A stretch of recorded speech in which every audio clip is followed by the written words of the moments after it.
Жаңа үкіметтің алғашқы кеңейтілген отырысын бастаймыз. Ең алдымен премьер-министр Олжас Абайұлы Бекеновті осы жоғары лауазымға тағайындалуымен құттықтаймын. Үкімет табысты жұмыс істейді деп сенемін. Бүгін біз былтыр атқарылған жұмысты қорытындылаймыз. Сондай-ақ алдағы кезеңнің басты міндеттеріне тоқталуымыз керек. Жалпы өткен жылы экономикамыз 5,1%-ға өсті. Ең бастысы, еліміздің даму қарқыны бәсеңдеген жоқ. Алдыңғы үкімет осы бағытта біраз жұмыс істеді. Кеше мен бұрынғы премьер-министр Әлихан Смайыловқа алғысымды білдірдім. Бірақ қазір жай барақат отыруға болмайды. Себебі алдымызда ауқымды жұмыс тұр. Сондықтан үкіметтің жұмысына жаңа серпін беру қажет. Негізгі мақсат баршаңызға белгілі. Біз 2029 жылға қарай экономикамыздың көлемін 450 миллиард долларға жеткізуіміз керек. Яғни нақты меже бар, енді тек жұмыс істеу қажет. Бұл еліміздің жалпы ішкі өнімі жыл сайын кемінде 6%-ға өсу керек деген сөз. Сондай-ақ макроэкономикалық көрсеткіштермен қатар халықтың нақты табысы да қарқынды түрде арту керек. Бұл өте маңызды міндет. Бір сөзбен айтқанда, бізге шын мәнінде сапалы даму қажет. Сондықтан әрбір қадамды жан-жақты мұқият ойластырып, батыл әрекет ету керек. Алдағы міндеттерді орындау үшін үкіметке де, әкімдіктерге де тиісті құзырет берілген. Алайда бұл мүмкіндіктер көп жағдайда дұрыс қолданылмай жатады. Соның кесірінен реформаларды жүзеге асыру қарқыны бәсеңдеп кетті. Мұндайды доғару қажет. Мемлекеттік органдар арасында өзара келісу мен талқылау жұмысы аяқталғанша кез келген бастаманың негізгі мән маңызы да өзгеріп кетеді. Бюрократияны тоқтату қажет. Бізге нақты нәтиже керек. Үкімет пен әкімдер жұмыс істеу тәсілін түбегейлі өзгертуге тиіс. Жұмыс барысында жүйелі ұстаным болу қажет. Мәселені жедел шешумен қатар экономиканың ұзақ мерзімді дамуын қамтамасыз ету өте маңызды. Қазіргі жағдайда экономикамыздың мейлінше еркін дамуына мән беруіміз қажет. Елімізді дамудың жаңа белесіне шығарамыз десек, бұл жұмысты жедел және дәйекті түрде жүргізген жөн. Мен былтырғы жолдауымда жаңа экономикалық саясаттың негізгі бағыттарын айқындап бердім. Сондықтан бүгін мен қазіргі экономикалық ахуалға қатысты өзекті мәселелерге тоқталамын. Первое. Требуется кардинально повысить эффективность бюджетной и налоговой политик. За последние 5 лет объем дефицита бюджета превысил 11 триллионов тенге. Это говорит о том, что перед правительством по-прежнему стоит задача эффективного управления бюджетом, качественного прогнозирования бюджетных параметров. Как я понимаю, исполнение плана по доходам прошлого года Минфин во многом обеспечил за счет налогов текущего года. Возврат НДС на 600 миллиардов тенге был приостановлен. Получается, бюджетные вопросы решены за счет изъятия оборотных средств у бизнеса.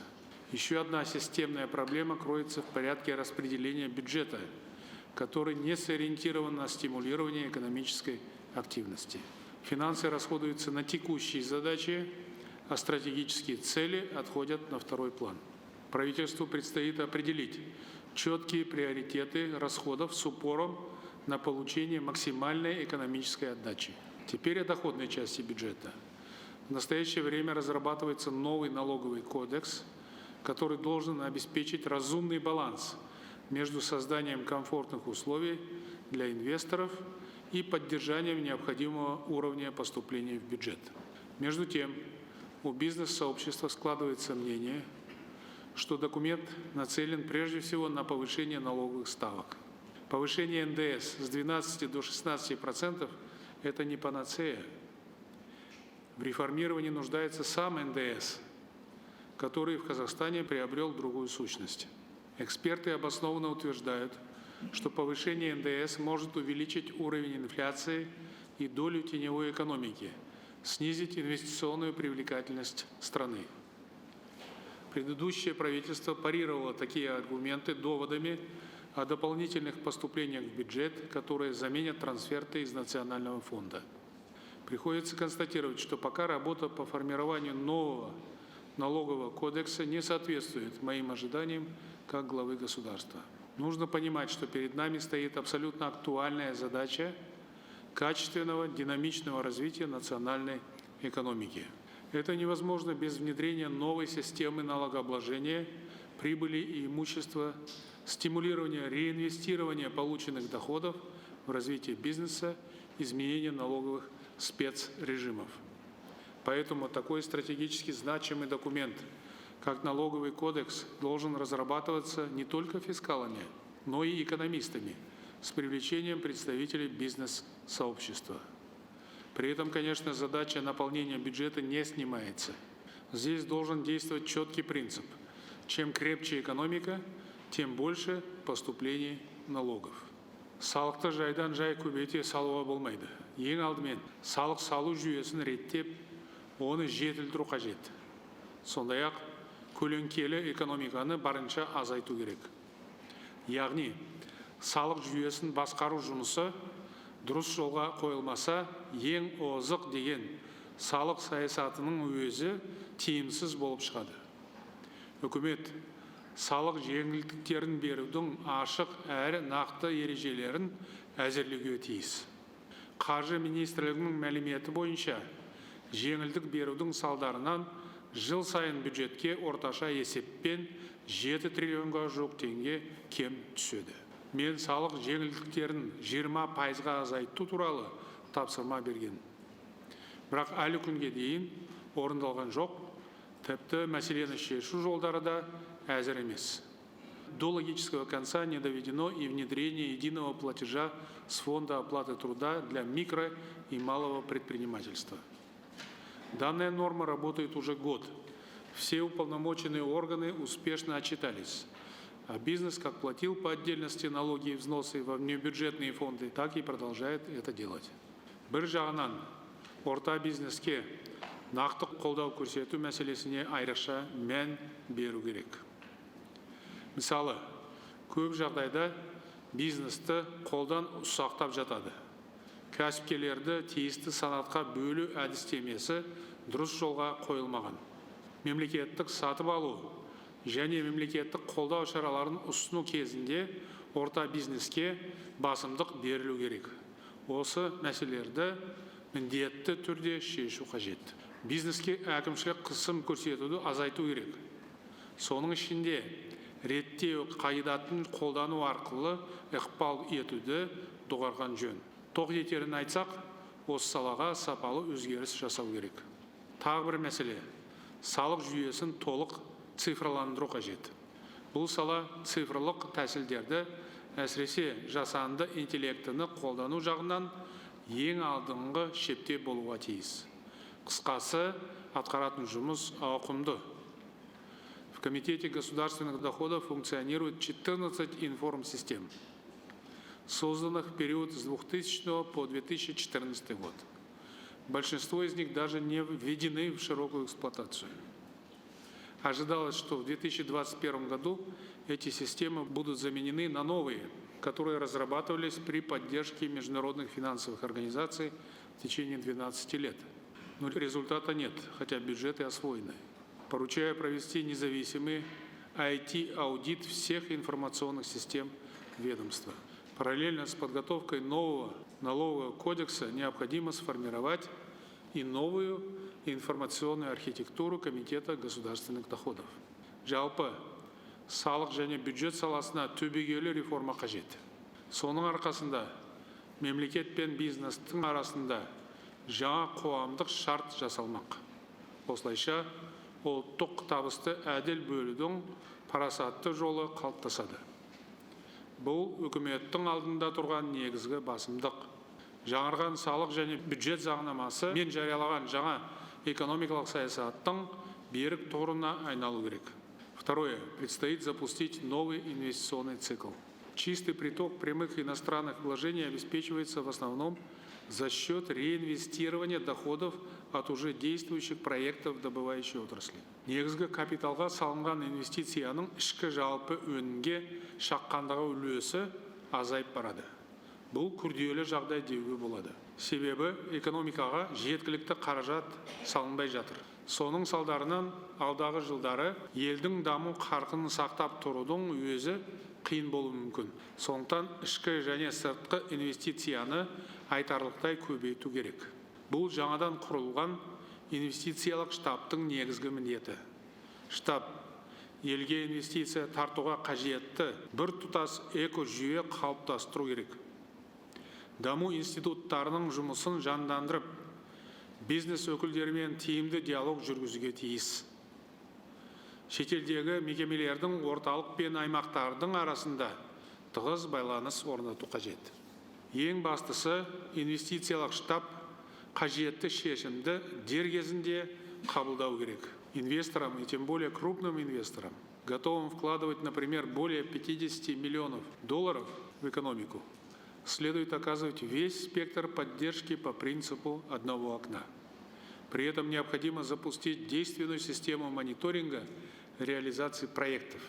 Государственные органы не должны увлекаться организацией формальных презентационных мероприятий. Мекеме басшыларының шетелге жасаған әрбір іс-сапары нақты нәтиже беруге тиіс. Сапар қорытындысы бойынша үкімет басшылығына немесе қажет болған жағдайда президентке есеп берілу керек.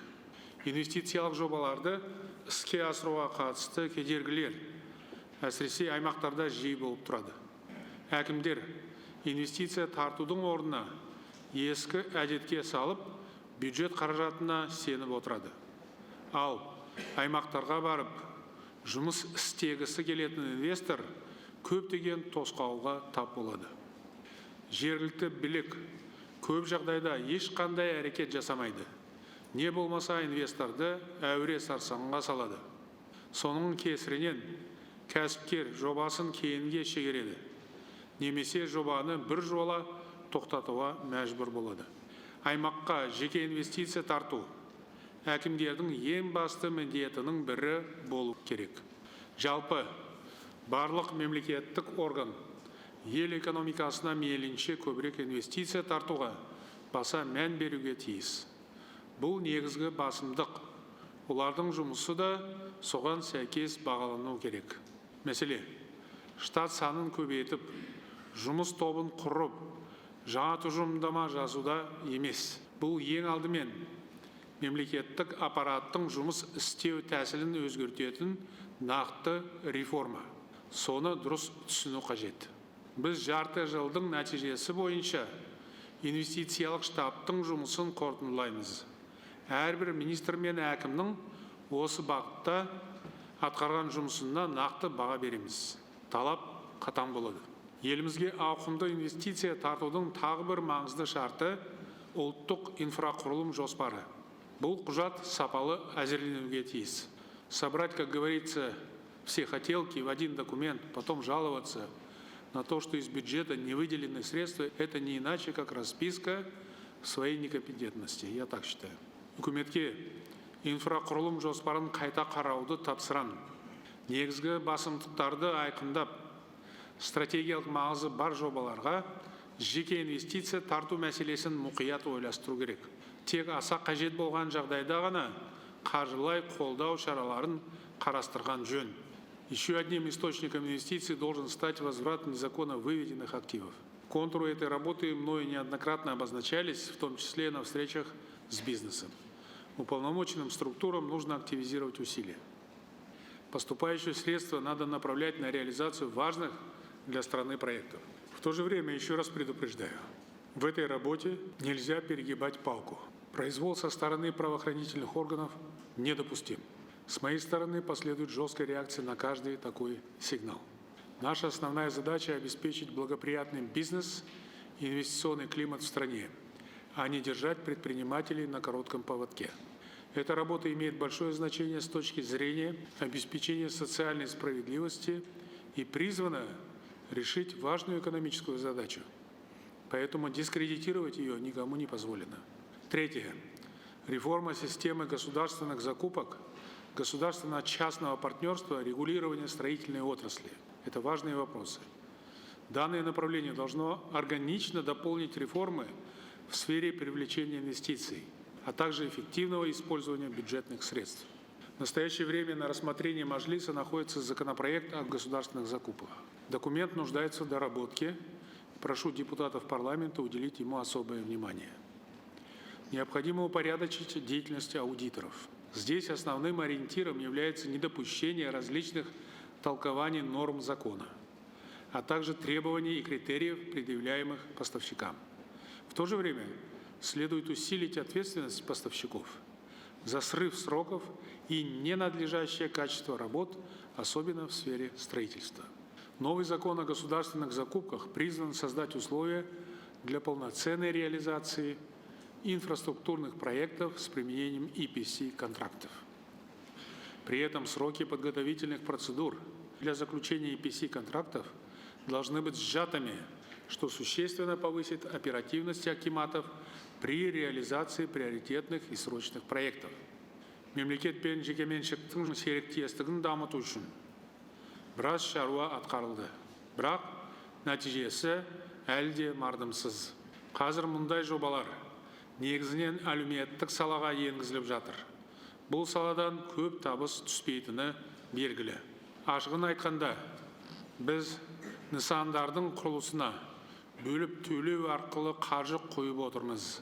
Мемлекет үшін мұндай тәсіл әрине тиімсіз. Жалпы осы саладағы нормалар мен рәсімдер жеке бизнеске салмақ салады. Не болмаса, инвесторға өте тиімді болғанымен мемлекетке пайда әкелмейді. Бір сөзбен айтқанда, теңгерімді, яғни балансты сақтау керек. Мемлекет пен инвестордың мүддесі бірдей ескерілу қажет. Однако государственно-частное партнерство у нас представляет собой, по сути, схему скрытного бюджетного финансирования частных проектов. Работа по перезагрузке системы государственно-частного партнерства идет медленно. Ощутимых результатов пока нет. Правительству нужно, наконец, разобраться с этим вопросом. Не надо изобретать велосипед, используйте передовой международный опыт, привлеките международные финансовые организации, которые предложат проверенные временем подходы. Эту задачу требуется решить оперативно. Актуальной проблемой является отсутствие эффективного регулирования строительной отрасли, играющей большую роль в социально-экономической жизни страны. К примеру, действующая методика определения объективной стоимости проектов, основанная на сметных расчетах, значительно отстает от мировых стандартов. Инвесторы теряют время, деньги, мотивацию, а затем уходят в страны с минимальными требованиями к получению разрешительных документов. Правительству на основе международного опыта следует кардинально упростить порядок утверждения проектной сметной документации для инвесторов. Өздеріңізге мәлім, мен осыдан 1,5 жыл бұрын әлемдегі озық тәжірибеге сай келетін қала құрылысы туралы кодекс әзірлеуді тапсырдым. Бірақ менің атыма бірқатар сарапшылар мен кәсіпкерлерден өтініштер келіп жатыр. Олардың айтып жатқан шағымдары мынадай: қазіргі кодекстің жобасы қойылған талапқа сай келмейді. Бұрыннан бар нормалар ұсынылған, жаңа тәсілдер мен шешімдер жоқ. Сондықтан кодекстің жобасын қайтадан мұқият қарап жетілдіру қажет. Қазір құрылыс саласында сараптама жасауда мемлекеттің иелігіне қайтару мәселесі қызу талқыланып жатыр. Азаматтардың қауіпсіздігін қамтамасыз ету ең басты міндет. Құрылыс сапасына жасалатын бақылауды міндетті түрде күшейту керек. Бұл анық дүние. Алайда мемлекет осы нарықты түгел емденіп алмау қажет. Шынайы бәсеке болуға тиіс. Үкімет барлық тараптың мүддесін ескеру керек. В отрасли накопились острые вопросы, касающиеся долевого строительства, незаконной и точечной застройки, реформы ОСИ. Граждане регулярно высказывают недовольство, но со стороны уполномоченных органов действенных мер для решения этих проблем пока нет. До конца года жду от правительства конкретных результатов в данном направлении. Тағы бір өзекті мәселе — сыбайлас жемқорлық. Бұл құрылыс саласын ғана емес, жалпы экономиканы дамытуға тосқауыл болатын фактор. Сыбайлас жемқорлыққа қарсы жаппай күресу қажет. Мен бұл туралы үнемі айтып жүрмін. Осы бағытта біраз жұмыс жасалды, нәтиже де бар. Бірақ солай екен деп босаңсуға болмайды. Жұмысты жалғастыру қажет. Әсіресе цифрландыруды белсенді түрде қолдану керек. Қазір құрылыс саласында бірнеше ақпараттық жүйе бар. Осындай тәсілдер арқылы бөлінген қаражаттың мақсатқа сай жұмсалуын қамтамасыз ету қажет. Яғни барынша ашық және қатаң бақылау болуға тиіс. Бұл өте маңызды мәселе. Себебі қаржының ұрлануы ең алдымен құрылыстың сапасына әсер етеді және бюджетке қосымша салмақ салады.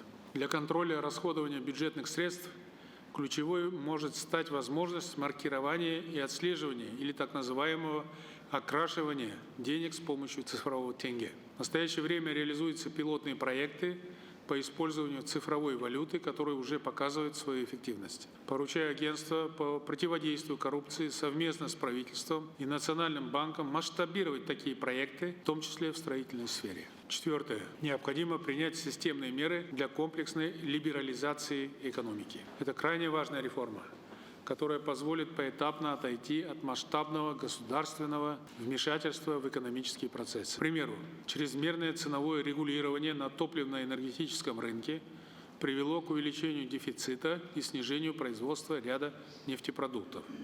Правительство извлекло уроки, ситуация постепенно выправляется. Сонымен бірге, ұялы байланыс нарығында олқылықтар көп. Қызмет сапасын әлі де жақсарта түсу керек. Мемлекеттің үлесін біртіндеп азайтып, басы артық шектеу және реттеу шараларын алып тастау қажет. Бұлар экономиканың барлық саласына қатысты маңызды міндеттер.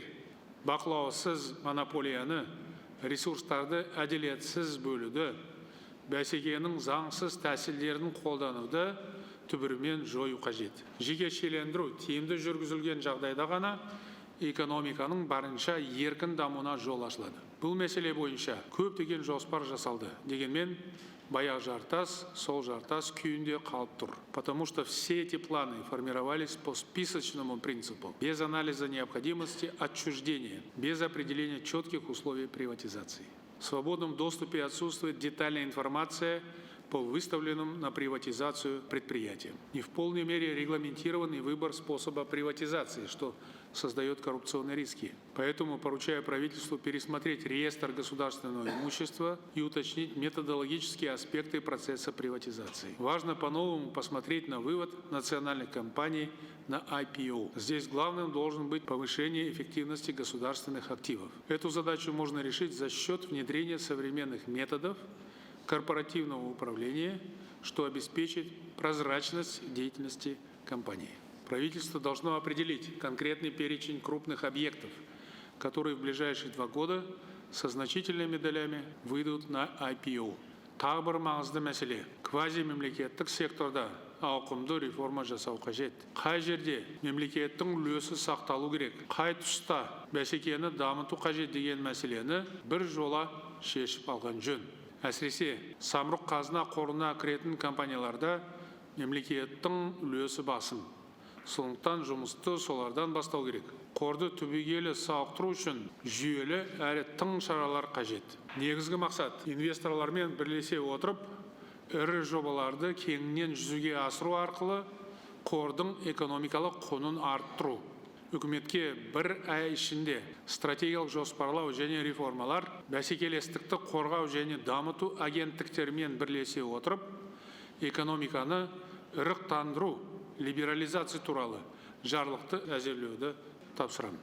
Құжатта 3 бағытқа баса мән берілу керек. Нарықтағы бәсекені арттыру, жекешелендіруді тиімді жүргізу және квазимемлекеттік секторды реформалау мәселелері. 5-ші мәселе. Еліміздегі өндірістің дамуына тың серпін беру қажет. Баршаға түсінікті және тиімді индустрия саясатын жүргізу үшін былтыр жеке министрлік құрылды. Содан бері біраз уақыт өтті, енді жұмыстың нәтижесін көрсету керек. Министрлік саланың даму бағдарын анықтап, инвесторларға жол көрсету керек. Озық технологияны қолданатын жаңа өндірістер ашу қажет. Алайда нақты шаралар мен әдіс тәсілдер дайын емес. Өндірістің дамуына серпін беретін жобалардың тізімі бар. Дегенмен, бұл жұмыста толық аяқталмаған. Эти производства должны изменить структуру экономики, создать прочный промышленный каркас и точки технологического роста. Всего этого пока не произошло. По многим из проектов не определены источники финансирования. Приоритетную поддержку государства должны получать масштабные инновационные проекты, закладывающие основу экономического роста на многие годы вперед. Осы тұста жұмыс істеп тұрған өндірістерді жаңғыртумен қатар, еліміз үшін мүлде жаңа өндіріс орындарын ашуға баса мән беру керек. Үкімет халықаралық қаржы институттарымен, трансұлттық корпорацияларымен және отандық кәсіпкерлермен арадағы сындарлы диалогты нығайта түсу қажет. Жалпы, еліміздің болашақтағы индустриялық келбеті қандай болады? Қандай кәсіпорындар маңызды рөл атқарады деген сауалдарға жауап болуға тиіс. Яғни, уақыттың талабына сай белсенді жұмыс істеу керек. Келесі маңызды міндет.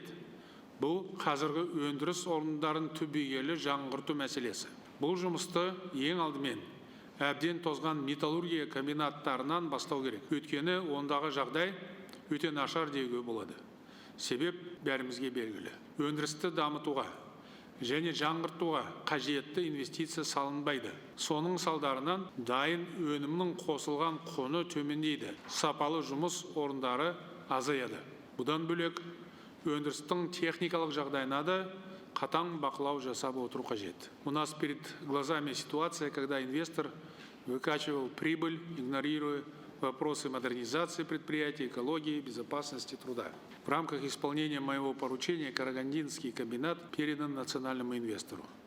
Ключевым условием при этом стало его намерение провести комплексную модернизацию предприятия. Для обеспечения бесперебойной работы комбината и недопущения аварий следует в кратчайшие сроки восстановить шахты, усилить промышленную безопасность, обновить материально-техническую базу. В то же время нужны масштабные инвестиции в создание новых производств и выпуск товаров с высокой добавленной стоимостью. Необходимо наладить выпуск высокотехнологических марок стали для автомобильной промышленности и других отраслей. За 5 предстоящих лет предприятие должно значительно нарастить производство и вернуть статус одного из лидеров металлургии в Содружестве независимых государств. Келесі маңызды міндет индустрия саласында мықты орта кәсіпкерлікті қалыптастыру қажет. Мен осы мәселені бірнеше рет көтердім. Алайда әлі күнге дейін жүйелі жұмыс жоспары жасалған жоқ. Қандай басымдықтар болу керек? Кәсіпкерлерге қандай қолдау көрсетіледі деген сұрақтардың жауабы әзірге белгісіз. Жалпы елімізде заманға сай жаңа өндірістер ашуға мүмкіндік жетеді. Мысалы, ірі мұнай-газ және тау-кен компаниялары жер қойнауын игеру кезінде озық технологияны пайдалана отырып, ұлттық экономиканың құрылымын өзгертуге тиіс. Дорожная и строительная техника, оборудование для энергетической сферы, мелиоративные системы, готовые изделия из металлов – это далеко не полный перечень перспективных направлений. Этим надо заниматься. Если сейчас не создать такие производства в Казахстане, то тотальный импорт оборудования станет хроническим. Поэтому важно, чтобы индустриальная политика была согласована с планами по модернизации инфраструктуры и развитию минерально-сырьевого комплекса. Определенные успехи здесь есть у отечественного автомобилестроения, но теперь нужно последовательно переходить на более сложный уровень сборки автомобилей. Елімізде өңдеу өнеркәсібінің басқа да болашағы зор салаларын дамытқан жөн. Сондай-ақ ішкі нарықтың сұранысын толық өтегеннен кейін бизнесті экспортқа шығуға бағыттау қажет. Мұндай қадам кәсіпкерлеріміздің бәсекеге қабілеті жоғары екенін көрсететін болады. Ключевым условием динамичного роста промышленности является обеспечение реального сектора долгосрочной ликвидностью. Одним из решений этого вопроса может стать эффективное, подчеркиваю, эффективное использование активов единого накопительного пенсионного фонда. При этом, конечно, требуется обеспечить сохранность пенсионных денег, поэтому нужно тщательно подойти к отбору проектов, реализация которых будет способствовать диверсификации и индустриализации экономики. Вовлекать пенсионные активы в экономический оборот надо исключительно на рыночных условиях. В этом вопросе ответственность перед вкладчиками как никогда высока. Если потребуется, правительству следует субсидировать ставки по проектам, реализуемым за счет средств пенсионного фонда. Не нужно создавать различные искусственные прокладки в виде квазигосударственных структур, а следует активно задействовать банки второго уровня с их экспертизой и инфраструктурой. Необходимо стимулировать вовлечение банков в финансирование реального сектора экономики. Это очень актуальная и пока нерешенная задача. Правительству и Национальному банку предстоит провести эту работу в тесном взаимодействии друг с другом. В целом, Национальный банк должен придерживаться рациональной общегосударственной политики, направленной на контроль инфляционных процессов и рост экономики. Алтыншы мәселе. Агроөнеркәсіп кешенін дамыту және су ресурстарын үнемдеп пайдалану өте маңызды. Ауыл шаруашылығының дамуын тежеп тұрған кедергілерді бәріміз білеміз. Басты түйткіл жылдар бойы қажетті қаржының жеткілікті бөлінбеуі. Инвестицияның тапшылығы, техниканың тозуына, егіннің бітік және еңбектің өнімді болмауына әкеп соқтырады. Сондықтан ауыл шаруашылығынан бөлінетін қаржыны барынша тіпті мүмкіндік болса, екі есе арттыру қажет. Оған бюджеттен ғана емес, басқа да қаржы көздерінен, соның ішінде екінші деңгейдегі банктерден қаражат тартқан жөн. Көктемгі егіс науқанына және көзгі жиын терінге жеңілдікпен берілетін несиені 1,5 триллион теңгеге дейін арттыру керек. Ал инвестициялық жобаларға бөлінетін жеңілдетілген несиені 800 миллиард теңгеге жеткізу қажет. Жеңілдікпен лизинг беруге жыл сайын кемінде 450 миллиард теңге бөлінуге тиіс. Сонда әр жыл сайын ауыл шаруашылығы техникасының 10% жаңарып отырады. Согласно расчетам, эти меры будут способствовать увеличению объема валовой продукции сельского хозяйства в 2 раза. Кроме того, мы сможем повысить уровень внесения минеральных удобрений хотя бы до 50% от научно обоснованной потребности. Согласитесь, 10 центнеров зерновых с гектара – это показатель, который никак не красит нашу страну. Значит, у нас совершенно не работает агрохимия, хотя качественные удобрения на казахстанских предприятиях производятся. Мен былтырғы жолдауымда осы салаға қатысты нақты тапсырма бердім. 3 жыл ішінде агроөнеркәсіп саласындағы өңделген өнімнің үлесін 70%-ға жеткізу туралы міндет қойылды. Бұл бағытта ауыз толтырып айтарлықтай жұмыс жасалып жатқан жоқ. Қазіргі таңда тек шикізат өндірісіне ғана сеніп отыруға болмайды. Ауыл шаруашылығы өнімін өңдеумен белсенді түрде айналысу керек. Үкімет осы мәселеге айрықша назар аударуға тиіс. Ауыл шаруашылығымен шұғылданам деушілердің санын мейлінше көбейту керек. Дақыл түрін көбейтіп, егіннің шығымын арттырып жатқан диқандарға жан-жақты қолдау көрсеткен жөн. Сондай-ақ бірыңғай жер салығын қолдану мәселесін қайта қарастыру қажет. Себебі іс жүзіне келгенде біраз түйткілдер бар. Негізгі талап салық төлеуді жеңілдету ғана емес. Ең бастысы шаруалар жерді тиімді пайдаланып, барынша мол өнім беруге ұмтылу керек. Все меры господдержки нужно предоставлять по принципу одного окна. Услуги профильных финансовых институтов целесообразно объединить. Необходимо усилить потенциал агрокредитной корпорации и передать ей функции акиматов по субсидированию сельского хозяйства. Для этого надо объединить услуги льготного кредитования и субсидирования субъектов агропромышленного комплекса в рамках одной цифровой платформы. Жалпы агроөнеркәсіп кешеніне ауқымды реформа жасалуға тиіс. Нақты айтқанда, жаңа технологияларды енгізіп, жерді және басқа ресурстарды ұтымды пайдаланып, жеңілдіктер мен субсидиялардың тиімділігін арттыру қажет. Мұның бәрі түптеп келгенде ауыл шаруашылығындағы еңбектің өнімділігін арттырады, яғни нақты нәтиже береді. Су ресурстарының қолжетімді болуы агроөнеркәсіп кешенінің тұрақты дамуына тікелей ықпал ететін маңызды фактор. Былтыр Жамбыл облысының диқандары су тапшылығынан қатты зардап шекті. Биылда құрғақшылық болуы мүмкін. Арнайы құрылған су ресурстары және ирригация министрлігінің жұмысы әзірге ойдағыдай нәтиже берген жоқ. Ал көрші мемлекеттер су тапшылығын жою үшін нақты мақсат қойып, белсенді жұмыс істеп жатыр. Ал бізде болса, су ресурстарын басқару жүйесін дамыту тұжырымдамасы тек жақында ғана қабылданды. Бұл құжат тым ұзақ талқыланды. Ашығын айту керек, жағдай өте күрделі. Мысалы, еліміздегі суармалы жердің 13%-ында ғана су үнемдеу технологиясы бар. Әсіресе Түркістан және Қызылорда облыстарындағы жағдай мүшкіл, құрғақшылық қаупі аса жоғары. Соған қарамастан, осы аймақтарда тиісті жұмыс жүргізіліп жатқан жоқ. Сондықтан суды көп қажет ететін дақылдарды азайтып, құрғақшылыққа төзімді дақылдарды көбейту керек. Су үнемдейтін технологияны енгізу қажет. Ахуалды жақсарту үшін батыл әрекет жасау керек. Ең алдымен су үнемдеу технологиясын кең ауқымда енгізген жөн. Шыны керек, біз суды тым орынсыз жұмсаймыз. Судың да сұрауы бар. Бүкіл ел болып, суды үнемдеп пайдалану мәдениетін қалыптастыруымыз керек. Көрші мемлекеттердің тәжірибесін зерттеп, тиімді тұстарын алу қажет. Елді сумен қамтамасыз ету аса маңызды міндет. Ұлттық қауіпсіздік мәселесі деуге болады. Өнеркәсіпте, агросекторда, коммуналдық шаруашылықта, жалпы барлық салада суды тиімді пайдалану мәселесіне ерекше мән беру қажет. Седьмое. Требуется ускорить модернизацию коммунально-энергетического сектора. Обеспечение бесперебойной работы всех систем жизнеобеспечения населенных пунктов – одна из базовых функций правительства и акиматов. Однако каждый отопительный сезон вскрывает одни и те же проблемы. Госорганы не извлекают уроков из системных ошибок и упущений, которые довели отрасль до ее нынешнего состояния. Затягивается строительство парогазовой установки на Алматинской ТЭЦ-2. Более 10 лет, то есть с 2012 года фактически, не можем восстановить энергоблок на Экибастузской ГРЭС-1. Есть вопросы по своевременной реализации проекта расширения и реконструкции Экибастузской ГРЭС-2.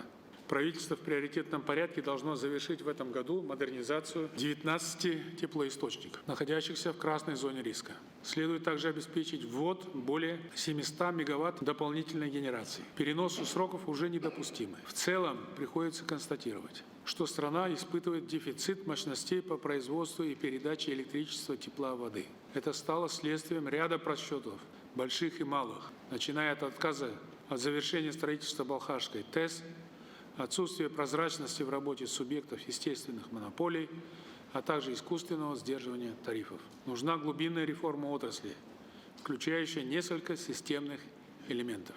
В первую очередь, тарифы должны быть долгосрочными, позволяющими в разумные сроки окупать инвестиции и поддерживать надлежащее состояние объектов инфраструктуры. В первую очередь, тарифы должны быть долгосрочными, позволяющими в разумные сроки окупать инвестиции и поддерживать надлежащее состояние объектов инфраструктуры. Субъектам естественных монополий необходимо разрешить закладывать в тариф определенную норму прибыли. Принципиальное значение имеет эффективный контроль, который можно обеспечить только за счет полной цифровизации всех процессов в этой сфере. Нужно внедрить систему учета ресурсов и передачи данных в режиме онлайн. Рост тарифов должен сопровождаться адресным субсидированием потребителей. Этот процесс нужно максимально упростить и автоматизировать. Вы, наверное, заметили, что сегодня я очень много говорю о цифровизации.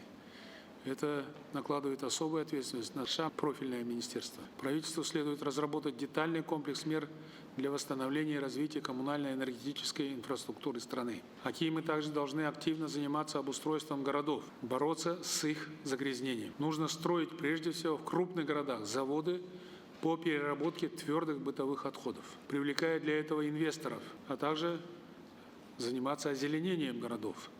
Эта работа проводится неудовлетворительно. Электричество, отопление, вода, в целом эффективное коммунальное хозяйство – это базовые блага, доступность которых напрямую влияет на качество жизни граждан. Это серьезная комплексная реформа, которая позволит поэтапно устранить все накопившиеся проблемы в этой сфере. Сегізінші мәселе. Еліміздің көлік логистикалық әлеуетін арттыру үшін белсенді жұмыс істеу қажет. Қазақстанды Еуразияның толыққанды көлік логистикалық және транзиттік хабына айналдыру алдымызда тұрған стратегиялық міндет. Осы міндетті іске асыру үшін көлік министрлігі құрылды.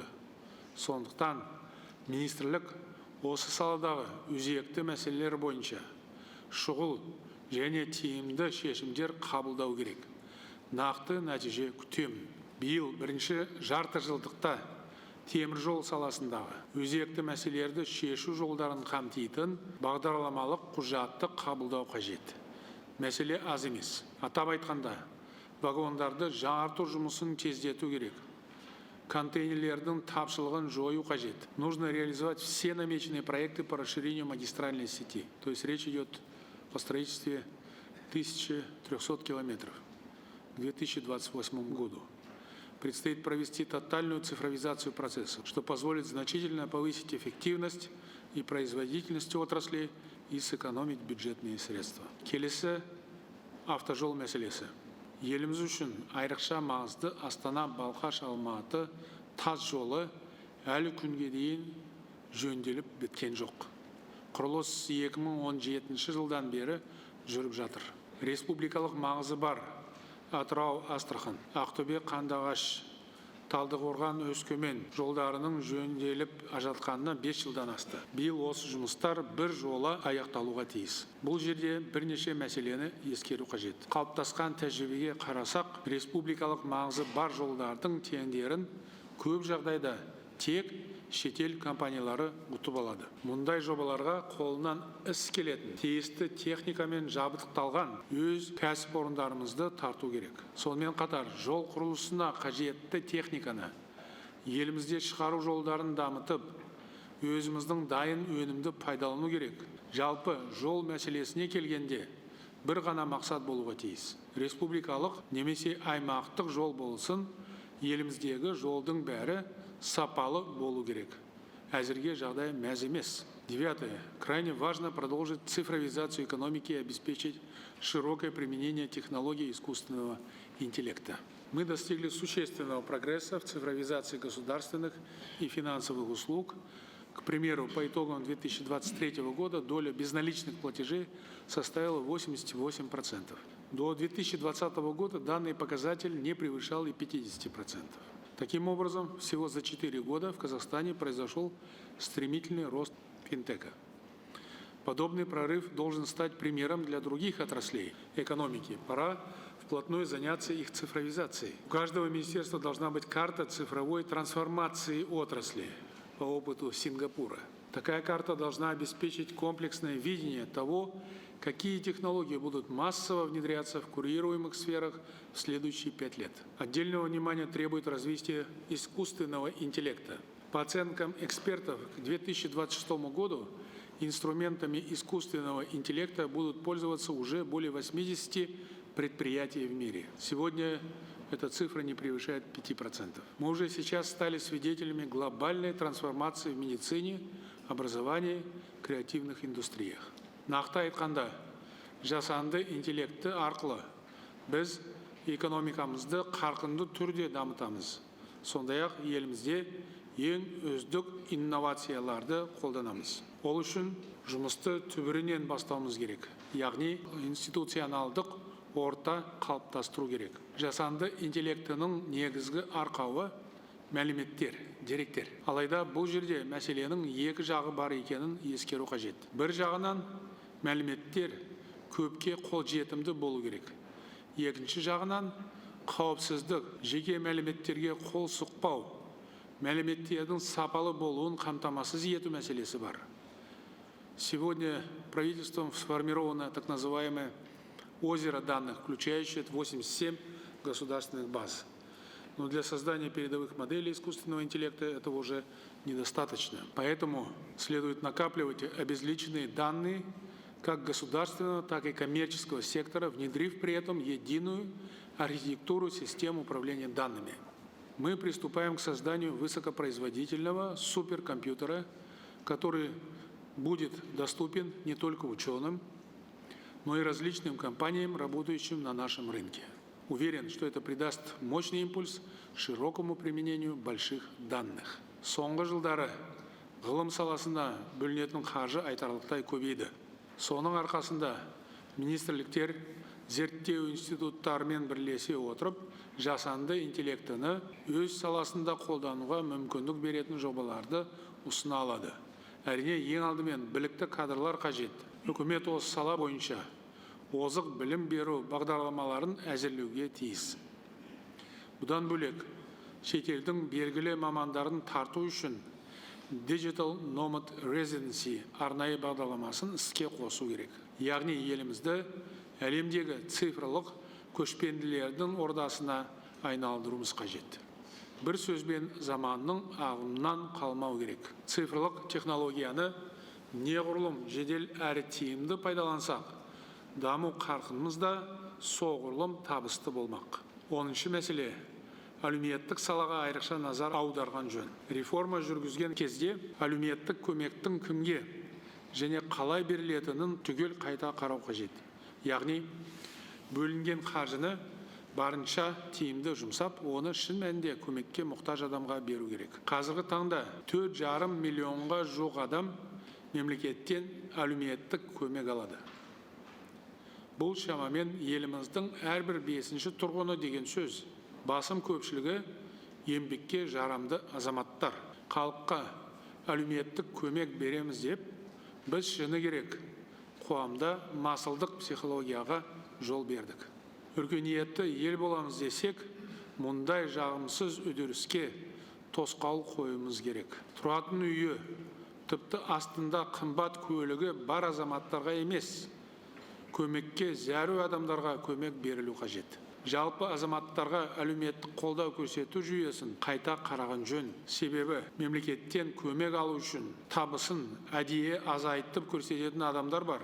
Әлеуметтік көмекті кімге беру қажеттігі адамның кірісіне емес, шығысына қарап анықталуға тиіс. Бұл мәселеде бір нақты шешім қабылдау қажет. Азаматтарды еңбекпен қамту, халықты әлеуметтік тұрғыдан қорғаудың маңызды бағыты. Қазір еңбекпен қамту орталықтары жаңғыртылып жатыр. Осы жұмысты уақытылы аяқтау қажет. Оларға нақты нәтижесіне қарай, яғни жұмысқа орналасқан адам санына байланысты ақы төлеген жөн. Үкімет барлық амал тәсілді зерделеп, халыққа әлеуметтік көмек көрсетудің жаңа кешенді үлгісін ұсыну керек. Тағы бір маңызды міндет. Еліміздің барлық азаматына бірдей жағдай жасап, шын мәнінде көмекке мұқтаж адамдарға жәрдем беру әлеуметтік мемлекеттің басты міндеті. Қазір мемлекет бюджетінің жартысынан көбі әлеуметтік салаға бөлініп жатыр.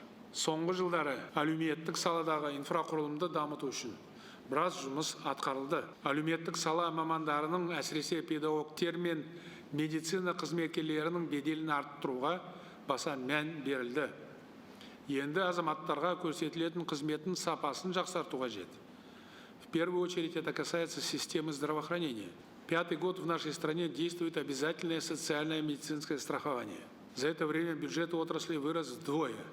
В 2024 году на здравоохранение будет направлено 2,6 триллиона тенге. При этом существенного повышения качества и доступности медицинской помощи пока не происходит. Более того, имеет место неэффективное использование ресурсов, которое приводит к серьезной финансовой перезагрузке отрасли. Правительству нужно взять на жесткий контроль функционирование системы медицинского страхования. Данный инструмент должен быть простым и понятным. Необходимо сформировать единый пакет медицинской помощи, который будет состоять из базовой части, гарантированной государством, и страховой, формируемые за счет отчислений работодателей и самих граждан. Следует повысить ответственность местных исполнительных органов. За отдельные категории уязвимых слоев населения отчисления в систему медицинского страхования должны производиться из местного бюджета. Сонымен қатар, медицина инфрақұрылымын дамыту өте маңызды міндет. Ауылда денсаулық сақтауды жаңғырту ұлттық жобасы бойынша 655 нысан салу жоспарланған еді. Іс жүзінде оның тек 85-і ашылған. Мұның бәрі жұмыстың тиімсіз жүргізіліп жатқанын көрсетеді. Жобалық сметалық құжаттар тым баяу әзірленді. Құрылыс ұзаққа созылды. Немесе нысандардың құны қымбаттап кетті деген себептер айтылып жүр. Мұның қай-қайсысы да құр сылтау. Басқа себебі жоқ деп ойлаймын. Қажет болса, министр де, әкім де кез келген мәселені шұғыл шеше алады. Демек, сондай ниет болмай тұр деген сөз. Сондай-ақ жайлы мектеп ұлттық жобасымен жаңа форматтағы 369 мектеп салу жоспарланған. Мұнда техникалық құжаттар дер кезінде әзірленбеген, жерде уақытылы бөлінбеген. Оған қоса отандық өндірушілердің көбі жаңа мектептердің құрылысына қатыса алмайтынын айтып, шағымданып жүр. Үкіметке әкімдерге және самұрық қазына қорына ұлттық жобаларды жүзеге асыруға кедергі болып жатқан барлық мәселені дереу шешуді тапсырамын. Құрметті жиынға қатысушылар, жалпы өткен жыл еліміз үшін табысты болды деп айтуға болады. Әрине, шешім таппаған өзекті мәселелер әлі де бар. Сондықтан еліміздің сапалы дамуы үшін тиісті шешімдерді қабылдауымыз қажет. Біз алдағы уақытта жаңа экономикалық бағдармен жүреміз десек, үкімет және әкімдер жұмыс істеу тәсілін түбегейлі өзгертуге тиіс. Ұлттық экономиканы өркендету үшін жаңа идеялар және ұзақ мерзімге арналған жүйелі ұстаным қажет. Біз еліміздің даму қарқынын күшейтуіміз керек. Экономиканы әртараптандырып, шетелден көбірек инвестиция тарту қажет. Үкіметтің басты міндеттерінің бірі экономикалық қызмет субъектілерінің бәріне бірдей жағдай жасау. Экономикаға жаңа серпін беру үшін үкімет кәсіпкерлермен, инвесторлармен толыққанды серіктес ретінде тығыз байланыста жұмыс істеу қажет. Мемлекеттік аппарат барынша тиімді және үйлесімді жұмыс істеу керек. Қағаз бастылық, көз бояушылық дегенді доғару қажет. Осындай жағымсыз үдерістердің кесірінен жұрттың реформаға және әділетті Қазақстанға деген сенімі азаяды.